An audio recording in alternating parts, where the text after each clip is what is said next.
qui ne vient pas noir, il ne sort pas. Comme la chauve-souris. Le serpent peut se déplacer librement dans le noir. Mais s'il y a la lumière, il va chercher à se cacher. Là où c'est sombre. C'est comme ça que les esprits opèrent. Et c'est pour ça que plusieurs d'entre vous, même vos finances sont attaquées. Parce que la qualité et la quantité d'amour que vous déployez est nulle. Est nulle. Est tellement nulle. Regardez. Deuxième critère qui te permet de savoir ce qui prédomine dans ton cœur, l'amour de Dieu ou bien la haine ou l'amertume et tout ça. Vous allez voir que la plupart d'entre vous ont la promptitude à critiquer ce qu'ils voient, qu'apprécier. La plupart ont la promptitude à voir ce qui est mauvais sur ce qu'ils voient, qu'apprécier ce qui est bon.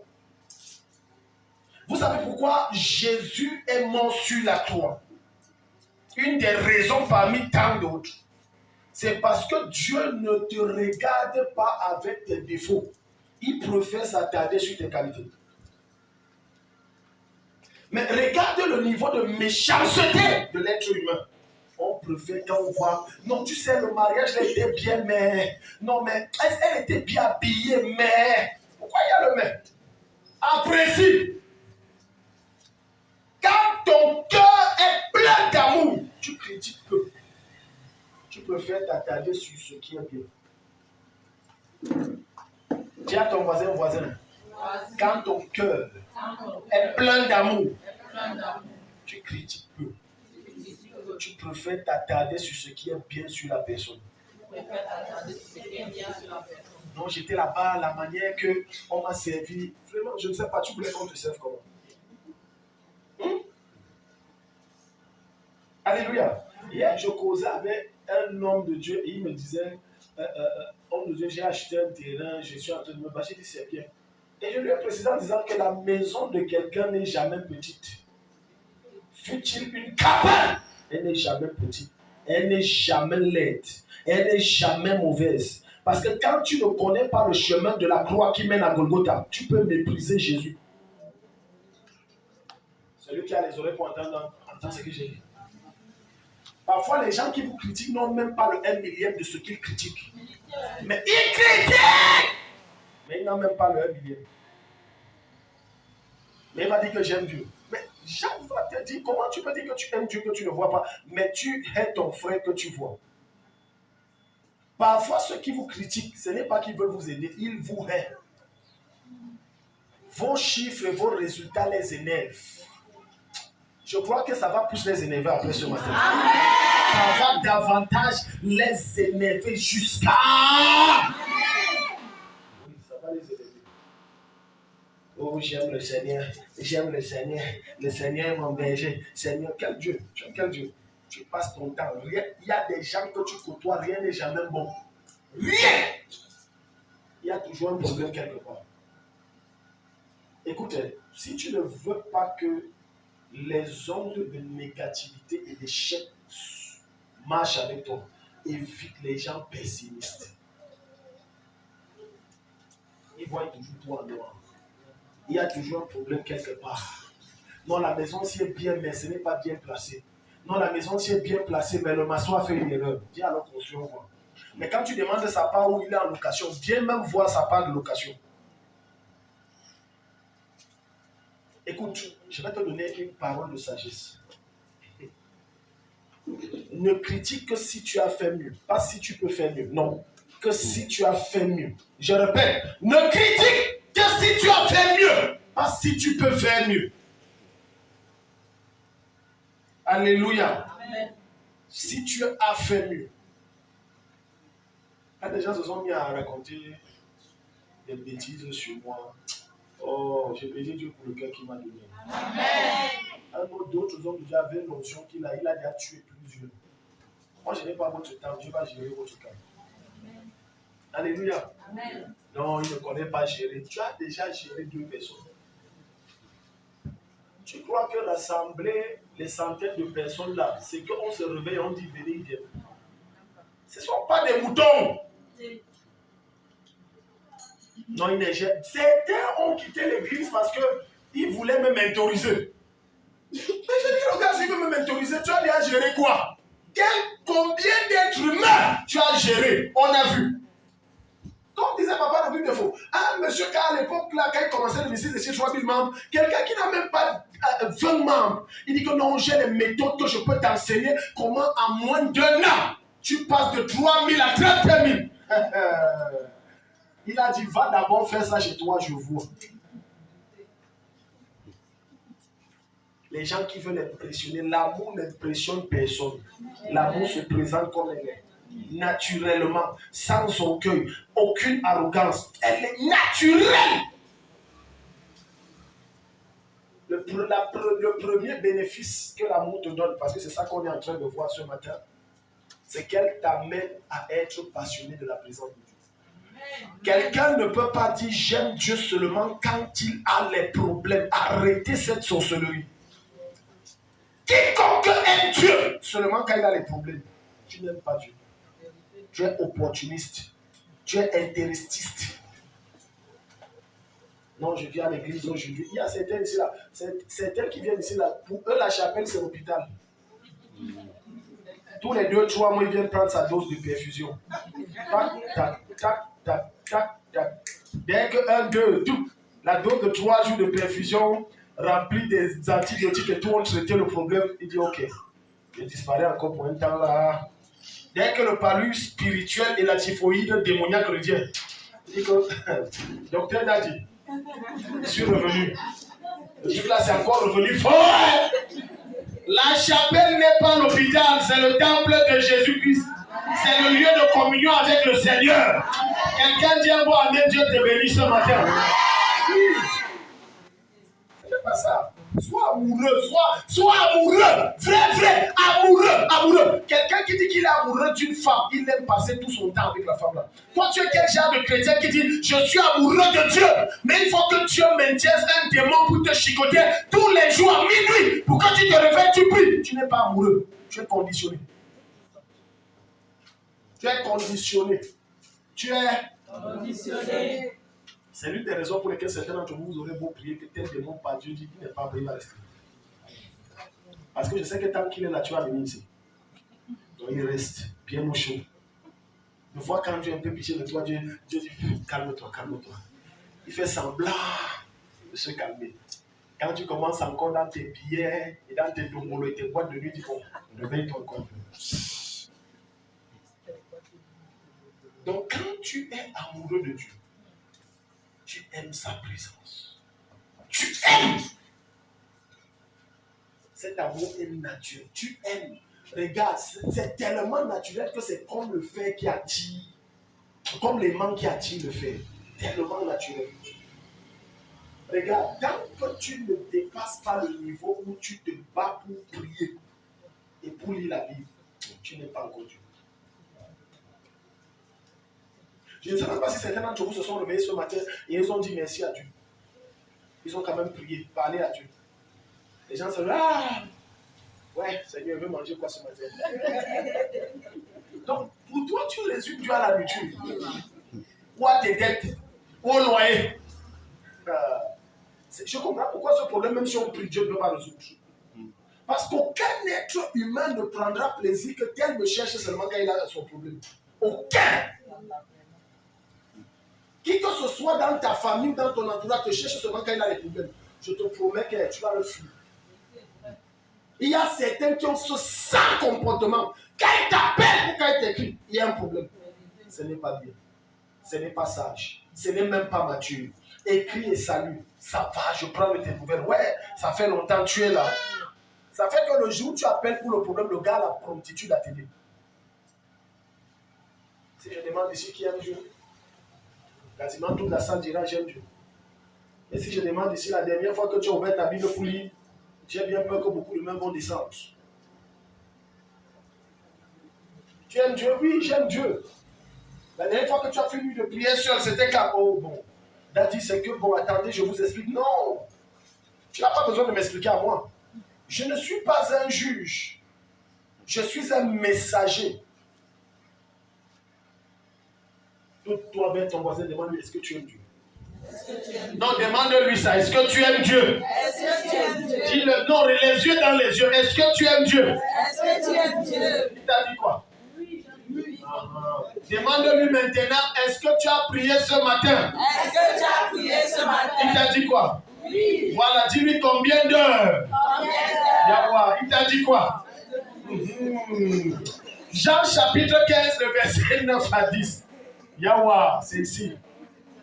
Ne confondez pas la communion avec Jésus et la prière de restaurant. La prière de restaurant, c'est Seigneur, je te rends grâce, merci pour la journée. Oh papa, tu es bon, tu m'as préservé tout au long de la nuit. Maintenant, voilà la journée, protège-nous. Merci. Amen. Ça, c'est pas la communion. Ça, c'est le fast-food spirituel. Ça, c'est la prière de restaurant. Ça veut dire, je suis allé à un tour, on m'a fait un wassa-wassa, j'ai pris, j'ai mangé. Ça ne chasse aucun démon, ça n'impressionne personne. Ça ne plaît même pas à Dieu. Ça, c'est les flatteurs spirituels qui font ce genre de prière. Et quand on dit tu as une relation avec Dieu, oui, j'ai une relation avec Dieu. Oui, vraiment, moi, vraiment. Je priais, je prie. Tu ne pries pas. Aucun esprit n'aura peur de genre de prière ici. Aucun. Jean chapitre 15, verset 9 à 10. Rapidement, quelqu'un à la page, il nous fait la lecture. Jean 15, à partir du verset 9, il est écrit. Yeah. Tout comme le Père m'a aimé. Tout comme le Père m'a aimé. Moi aussi, je vous ai aimé. Moi aussi, je vous ai aimé. Demeurez dans mon amour. Demeurez dans mon amour. Demeurez dans mon amour. Yahweh. Si vous gardez mes commandements. Tu vois, maintenant il dit demeurez dans mon amour. Demeurez dans mon amour consiste en faire quoi? Garder mes commandements. Alléluia. Je vais vous expliquer pourquoi on va prier. Dieu va vous visiter. Il y a plein de temps. Tout ce que tu as donné, Satan reprend. Lève-toi. Viens ici. Parce que vous croyez que Dieu, c'est ce qu'il a donné permanent. Non. Ce qu'il a donné n'est permanent que sous condition sine qua non. Si et seulement si tu gardes ses commandements. Si, donne-moi ton téléphone. Alléluia. Amen. Elle a prié pour le mariage jusqu'à. Alléluia. Amen. Maintenant, Dieu l'a exaucé, Dieu lui a donné un mari. Supposons pendant le mari. Amen. Amen. Maintenant, elle est dans son foyer. Maintenant, elle va se dire, non, j'ai obtenu ce que je voulais. Bon. Mais sauf qu'elle ne sait pas que ce qui a fait venir le mari là, c'est la même chose qui va le faire rester. Amen. Amen. Chut, écoute, parce que si elle n'applique pas le même principe qui a fait venir l'homme là, les démons qui pendant longtemps veillaient à ce qu'elle soit célibataire vont revenir prendre l'homme là. Et ce n'est pas la faute de Dieu. Et ce n'est pas la faute du diable parce que Satan est dans son rôle régalien. C'est le rôle du diable de faire le mal. Ne dis pas pourquoi il est comme ça. Il est comme ça. Maintenant, pour que ce don reste, il faut que comme elle jeûnait et elle priait pour avoir l'homme, qu'elle continue après le mariage. L'erreur que vous faites, c'est que quand Dieu t'a déjà donné, tu dis non, c'est déjà bon. Non, c'est une erreur. C'est pour ça maintenant que Jésus va dire, si vous m'aimez, gardez mes commandements. Parce que c'est en gardant mes commandements, vous garderez ma présence. Et si vous gardez ma présence, vous éloignerez le malin et le malheur. Et ça passe quelqu'un ici? Amen. Que Dieu te bénisse. Continue la lecture. Si vous gardez mes commandements, Si vous gardez mes commandements, vous demeurerez dans mon amour. vous demeurerez dans mon amour. Vous demeurerez dans mon amour. Écoute-moi, toute femme qui dit qu'elle est soumise à un homme et qui ne fait pas comme l'homme la veut, ne lui est pas soumise.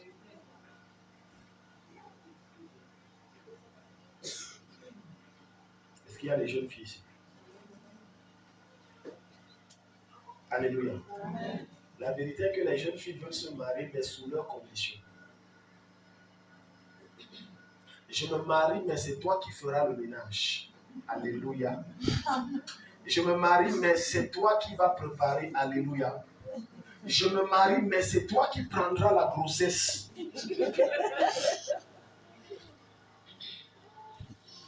Tu blagues. Si un jour la science atteint ce niveau, je te promets que les femmes vont dire que tu prends la grossesse. Mais pourquoi vous voulez que Dieu vous visite Mais vous voulez que Dieu vous visite de votre manière et avec vos règles et vos lois. Ça ne marche pas comme ça. Satan a ses lois, Dieu a ses lois. Ça ne marche pas comme ça. On était à un mariage hier. Et le mariage, ça s'est bien passé. Et le papa spirituel de la fille a dit que non, c'est une bonne fille, elle est calme. Il dit, ah, j'ai vu quel parent dit que sa fille est mauvaise. Je suis rentré dire à ma femme que ce que j'ai vu, c'est la fille, s'il n'est pas calme. Ah, il a calme. Il dit, oh, je suis Nanga. Il dit, ah, voilà, Nanga. Ah, Nanga, oh. Il a dit que la fille, si, tu sais, c'est bien d'avoir le discernement. Tu lis, et il dit, la fille, donc aussi. Comme il est pasteur, s'il n'a pas la maîtrise.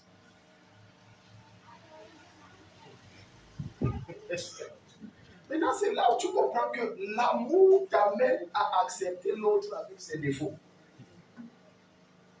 Parfois, je vais vous faire une révélation pour certains, mais pour d'autres, ils le savent déjà. Deux fois, Dieu me montre vos défauts les plus sales que vous n'avez dit à personne. Mais je ne vous dirai jamais. Et je vais continuer à travailler avec vous comme s'il n'y a rien. Parfois, il y a des informations que tu dis que j'ai une confession. Quand tu me dis, toi-même observe ma réaction, ça ne m'étonne pas. Pourquoi? Parce que je sais ça déjà. Mais pourquoi j'agis ainsi? C'est parce que je me bats tous les jours à demeurer dans l'amour de Dieu. Et demeurer dans son amour veut dire accepter l'autre avec ses limites et ses incapacités. Quelqu'un dit Amen. Amen. Arrêtez l'hypocrisie dans l'église. Il faut arrêter l'hypocrisie. Non. Il a dit oui, non, je l'aime, mais non. Dans l'amour, il n'y a plus de mais. Dans l'amour, il n'y a plus de mais. Dans l'amour, il n'y a plus. Dis à ton voisin, dans l'amour, il n'y a plus de mais. Il y a seulement j'aime. Une des raisons pour lesquelles les foyers ne durent pas, c'est parce qu'il n'y a pas d'amour.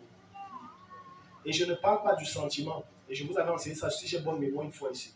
J'avais dit que l'amour n'est pas un sentiment. Non. Pour ceux qui se rappellent, j'avais donné un enseignement comme ça sur ça. L'amour n'est pas un sentiment. L'amour, c'est une personne. L'amour, c'est Christ. Parce que l'amour, là, exige que pour que je puisse demeurer dans ce foyer et être épanoui, je dois mourir. Et c'est là où c'est dur. Parce que maintenant, tu vas entrer, tu vas voir, tu me parles, je te parle, tu me fais, je te fais, tu me tchoues, je te tchoues, tu me blesses, je te blesse. La finalité de cela, ça produira une seule chose, l'explosion du foyer. Parce que le meilleur endroit où Dieu profile le vrai amour en l'être humain, c'est le mariage.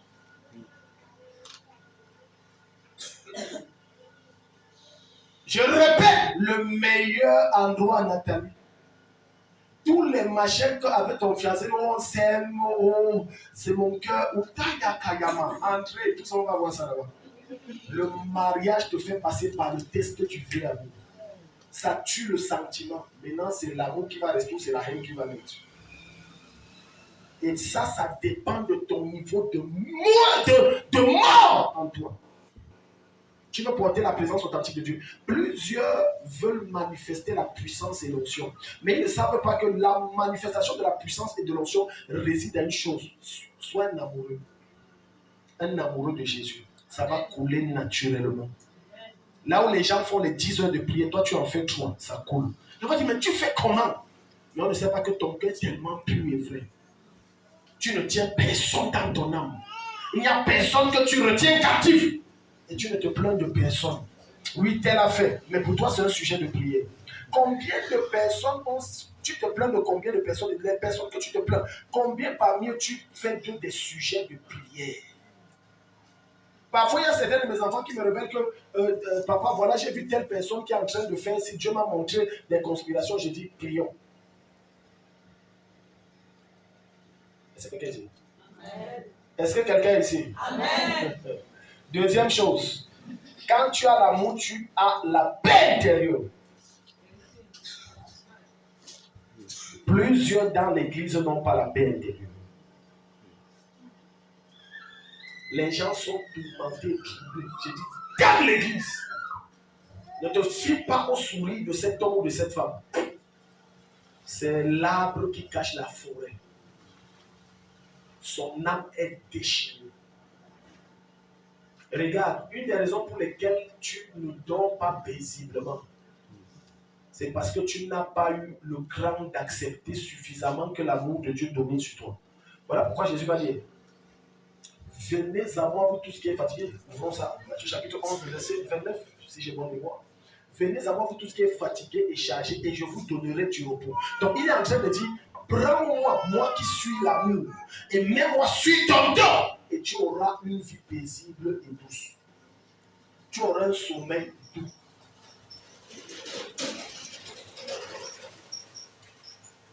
Quand tu vois quelqu'un te dire que j'ai des problèmes de nerfs, pose-lui une seule question. Est-ce que tu es en paix? Et tu auras une seule réponse. Je ne suis pas en paix. S'il est honnête, il n'est pas en paix. S'il est honnête, il n'est pas en paix. Il n'est pas en paix. Voilà pourquoi tu vas voir ce jeune homme de 30 ans. Les cheveux ont blanchi. 30 ans. Blanchi jusqu'ici. 30 ans. Quand quelqu'un est dans le tourment, il vieillit à vitesse grand V. Il y a certaines personnes ici, là, certaines femmes ici que vous appelez maman là. Si elle te donne son âge, tu vas dire, ah bon, oui. Le tourment. Mon fils spirituel à Yaoundé, où on est allé, tu crois que le gars a 60 ans. Là, ici, blanc, depuis plus d'1 an, il ne dort pas.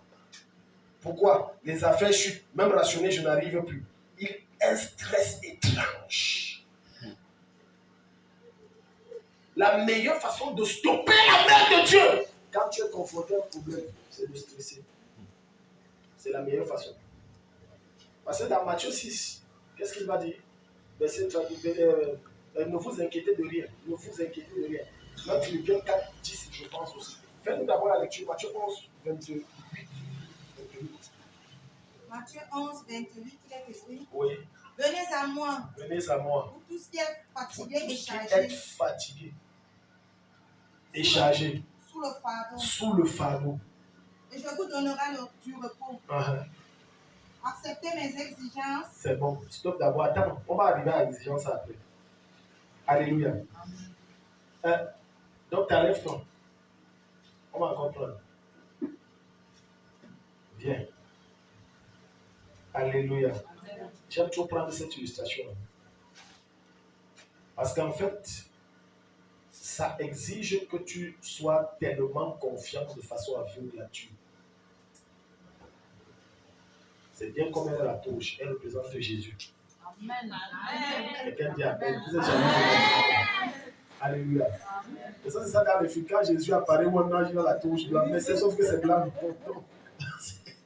Alléluia. Amen. Hein? Regardez. Donnez-moi du sac. Donnez-moi la Bible. Avec tous les foulards, les machines, tout ça.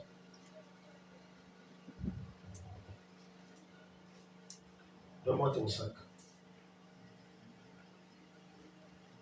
Il y a encore le sac ici. Voilà. Le sac.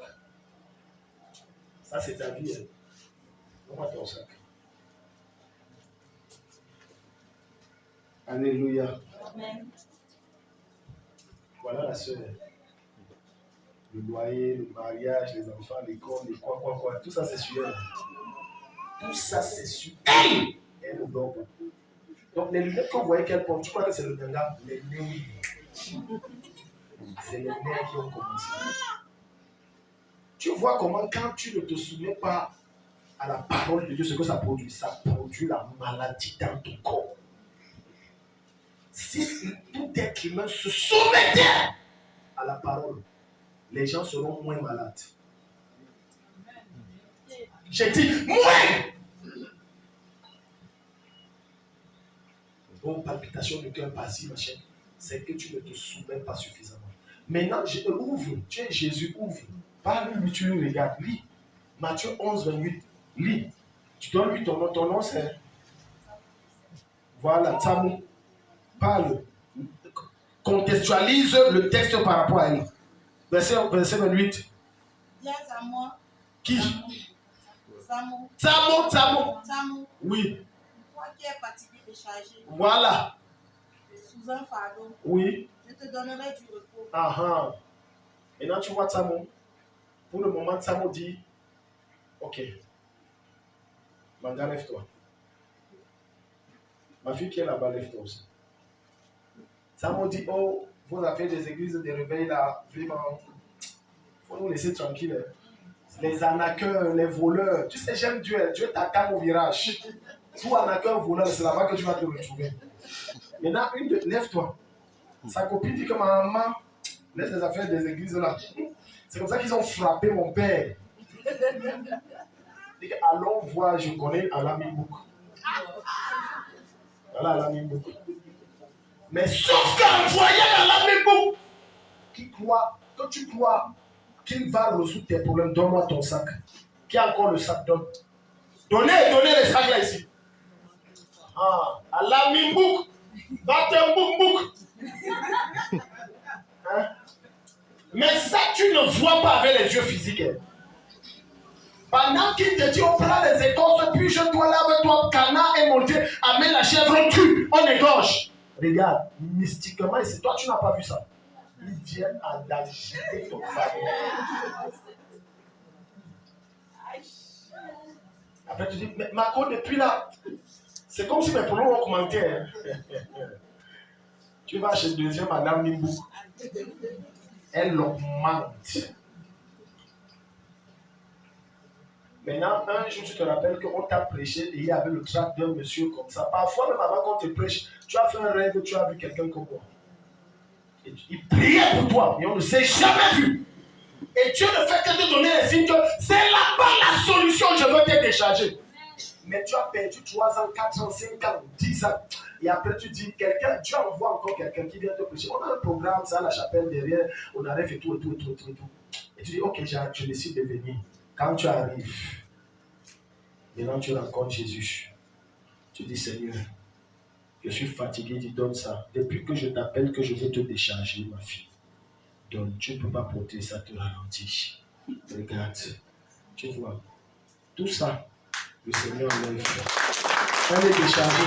Le mariage vient, les factures se payent, les ouvertures tombent partout. Et maintenant, il rentre, parler à tout le monde. Oh, venez voir. Tout, tu as enlevé. Oh, quelqu'un n'est pas là pour acclamer Jésus. Tu as enlevé tout ça. Tu as enlevé. Maintenant, ce n'est pas fini. Maintenant, Jésus dit, comme tu m'as donné le fardeau, il y a les conditions. Ouvre le verset 29. Parce que c'est comme ça que vous lisez la parole. Voilà, il est Jésus. Seigneur, c'est une image, ce n'est pas toi, on ne peut pas t'aider. Voilà. Maintenant, ouvre le verset 29. Ouvre le verset 29. Ouvre d'abord le verset 29. On va gérer tout ça après. Il y a l'argent de quelqu'un qui tombe du sac là. Voilà, ouvre le verset 29. Oui. Acceptez mes exigences. Et laissez-vous instruire par moi. Maintenant, dans les exigences de Dieu, numéro 1, tu dois abandonner la vie du monde. Numéro 2, tu dois abandonner le péché. Numéro 3, tu dois donner les semences, les sacrifices pour aller plus vite. Numéro 4, tu dois te soumettre aux principes de Dieu. Numéro 5, tu dois rencontrer Jésus tous les jours. Prière, lecture de la Bible et tout ce qui va avec. Il dit, si tu appliques ça, le fardeau que j'ai enlevé, Satan ne le viendra plus mettre. Mais si tu n'appliques pas, le diable reviendra réclamer ses fardeaux entre les mains. Il va remettre ça sur toi. Et ta condition deviendra pire. Allez vous asseoir. Est-ce que quelqu'un a compris le message que le Seigneur a dit? Amen. Dieu t'aime. Dieu t'aime tellement. Dieu t'aime tellement. Et il t'aime tellement qu'il voudrait que toi-même tu manifestes le même amour. Parce que ta délivrance en dépend. J'ai reçu une de mes filles un jour. Elle est venue là si est bloqué dans sa vie, j'ai tellement de blocages. Et elle m'a raconté son histoire, me disant les défis et les trucs, les gens qu'elle tient dans le cœur. J'ai dit, écoute, ta visitation dépend de ton cœur. Ça ne dépend pas de Dieu. Si tu libères ton cœur, tout va s'ouvrir. Si tu décides de pardonner et d'aimer, tout va s'ouvrir. Je vous promets que quand elle a pris la bonne décision d'aimer, c'était comme sur des roulettes. Ça s'est ouvert partout. Parce que ce qui te bloque et ce qui te combat, et c'est le pivot du diable dans ta vie, c'est ton manque d'amour. Ton manque d'amour. N'aime pas Dieu pour ce qu'il te donne. Aime-le tel qu'il est. Tu me bénis, je t'aime. Tu ne me bénis pas, je t'aime toujours. Dis Amen. Amen. Alléluia. Amen. Quel est le parent que malgré tous les gaffes de son enfant, il va le rejeter? J'ai vu des parents que l'enfant, si elle est fatiguée, tous les jours elle est au tribunal. Pour le moment, je te dis, tous les jours. Mais parfois, je suis choqué de la persévérance de la mère. Depuis que je la connais, peut-être 1 an, 2 ans. Tous les jours. Mais elle est toujours là, papa, je veux comprendre. Papa, je veux comprendre. Et c'est le même amour que Dieu veut que tu manifestes. Voilà pourquoi le Seigneur ne te dira jamais aime ton ami, aime ta mère, aime ton frère, aime jamais. Parce que c'est normal. On ne peut pas te demander ce que tu aimes, d'aimer quelqu'un dont c'est naturel. Vrai ou faux? Mais ce qui est plus difficile, aime celui qui te blesse. Ça, c'est là que Dieu dira que vrai, je reconnais que tu m'aimes. Si tu as la capacité d'aimer quelqu'un qui te fait le mal, Dieu dit tu commences à me ressembler. Je prie pour toi ce matin au nom de Jésus. Amen. Tout ce qui faisait obstruction à la manifestation authentique de l'amour de Dieu dans ton cœur, ça quitte ton cœur. Ça quitte ton cœur. Ça quitte ton cœur. Je commande que ça libère ton cœur maintenant. Oh, quelqu'un dit un vrai Amen. Ésaïe 26, le verset 3. Ésaïe 26, le verset 3. Allons-y vite. Alléluia. Donc quand je voyais ces 2 tourtereaux devant l'autel, oh, ça m'a rappelé ma jeunesse. Moi, je ne suis pas vieux, hein. Je suis aussi jeune. Quand je me marie encore. Mais en réalité, j'ai dit, en tout cas, ils vont se découvrir là-bas. Gloire à Jésus. Amen. Parlez encore. Parlez encore. Parlez. Et après, tu entends seulement qu'on m'avait bien dit de ne pas t'épouser. Ça a commencé. Madame, si tu continues, je te mets dehors. Je te mets dehors. Aha. Ça a commencé. Mais ce qui permettra réellement à ce foyer de tenir, c'est la mort en soi réciproque de l'un comme de l'autre. C'est ça qui va permettre.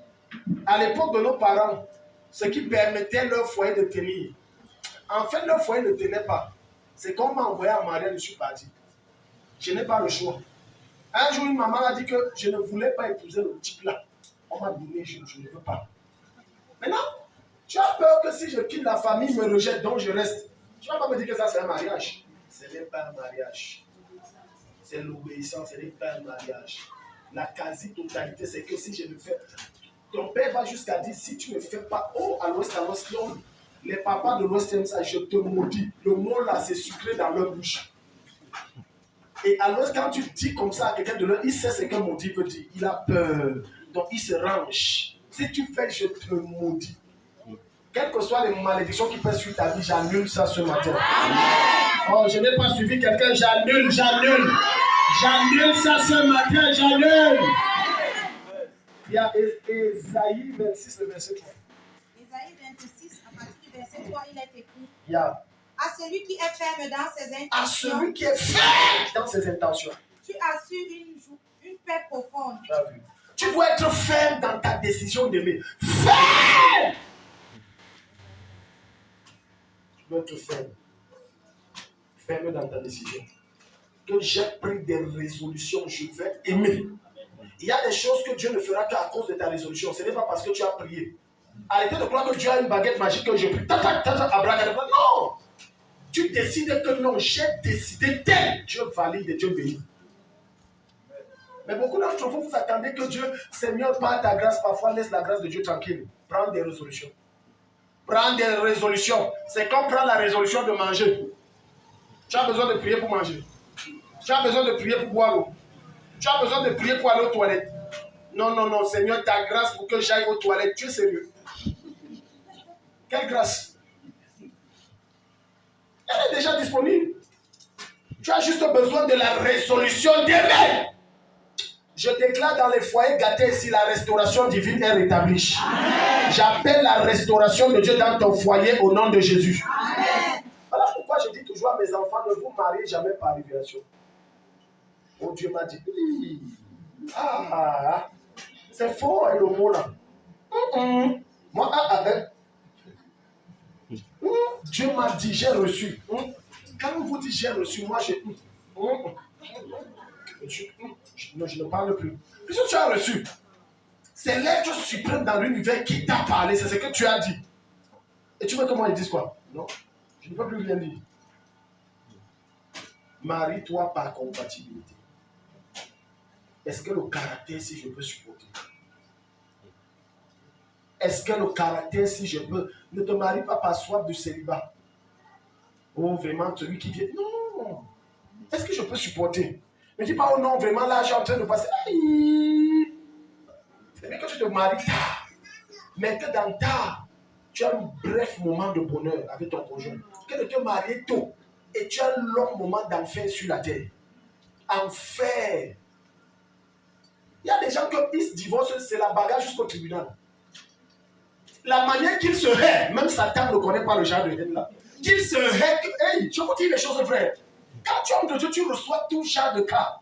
La manière qu'il se hait, que je vais la tuer parce que, attendez. Mais il faut que je te dise que non, non, ne fais pas les choses comme ça. La manière qu'il se hait. Ok, je me marie. Sinon, les gens vont dire quoi?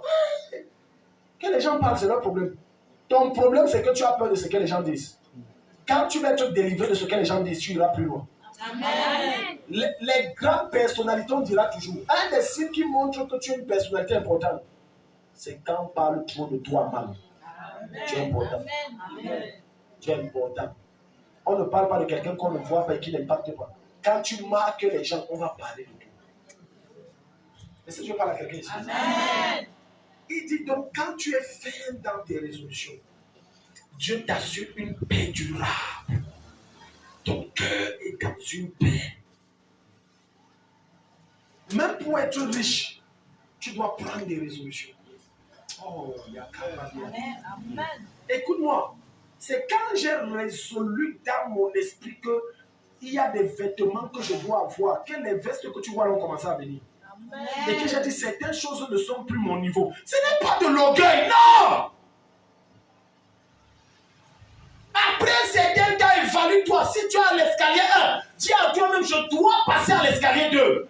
Mais selon les conditions et les règles de Dieu, sans compromission. Alléluia. Amen. Je m'étonne souvent de certaines femmes qu'elles voient leur mari, les choses ne bougent pas. Hein? C'est le temps de Dieu. Tu sais quel genre de femme ça? La femme, c'est le tubo du foyer. Elle met le feu aux fesses. Ça doit bouger, monsieur. Tourmente-le jusqu'à... Ses jours et ses nuits deviennent comme s'il a la rencontre avec le diable. Si vous voulez écouter moi, ne m'écoutez pas. Si on est où on est là, c'est ma femme en grande partie. Je vous dis, la caméra fixe, c'est ma femme. La pression qu'elle me met, c'est pour ça que je ne dors pas, je travaille dur. Amen.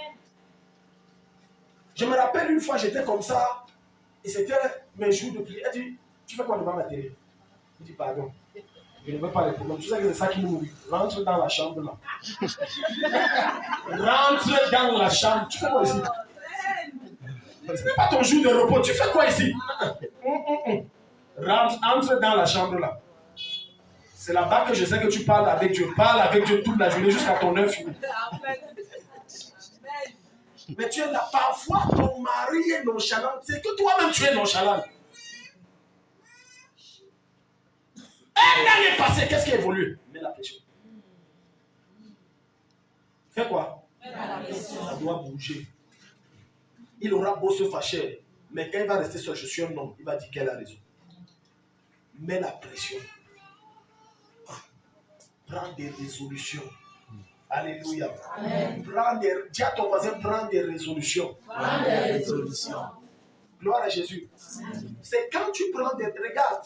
C'est quand tu prends des résolutions dans ton cœur que Dieu envoie sa grâce qui te fait bouger d'un cran vers l'avant. Amen.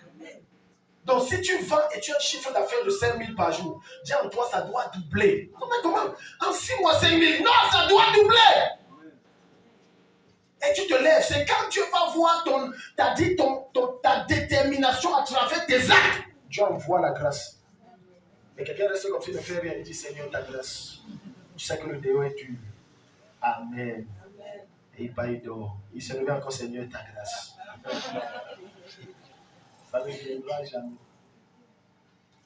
La grâce rencontre l'effort et elle amplifie l'effort. Mais quand la grâce arrive, elle ne rencontre aucun effort. 1 fois 0, c'est combien? 0. 1000 fois 0, c'est combien? 0. Donc, peu importe combien tu as jeûné pour la grâce et tu ne poses pas d'acte concret, ça serait égal à 0. Dieu parle à quelqu'un. Amen. Ça serait égal à combien? 0. À 0. Dis à ta voisine ou à ton voisin, si tu ne mets pas d'effort, la grâce serait égale à 0. Si tu ne mets pas l'effort, la grâce sera égale à 0. Voilà pourquoi, regarde, il y a un mystère étrange que l'apôtre Pierre nous enseigne dans 2 Pierre. Il dit, 1 Pierre, le chapitre 4, le dernier verset, je souhaite que vous croissiez en grâce. J'aime méditer ça en profondeur. Croître en grâce, l'un des moyens, c'est augmenter ses efforts. Et c'est quand tu augmentes tes efforts que la grâce surabondante. Ça veut dire, là où d'autres travaillent 5 heures pour avoir 100 000, toi quand tu travailles 5 heures, tu as plutôt 1 million. Amen. Oh, les gens s'ils le sont. Je commande dans la vie de quelqu'un, tout effort que tu fais, la grâce amplifie fois 100. Amen. La grâce amplifie fois 100. Amen. Si tu es dans un business, je déclare, comme tu vends, ça multiplie par 100. Amen. Si tu as fait le charme, ça va produire comme jamais tu n'as connu dans le passé. Amen. Si tu as une activité, ça prospère comme jamais. Amen. Je déploie la grâce de Dieu sur tes mains maintenant. Acclame Jésus, mets-toi debout.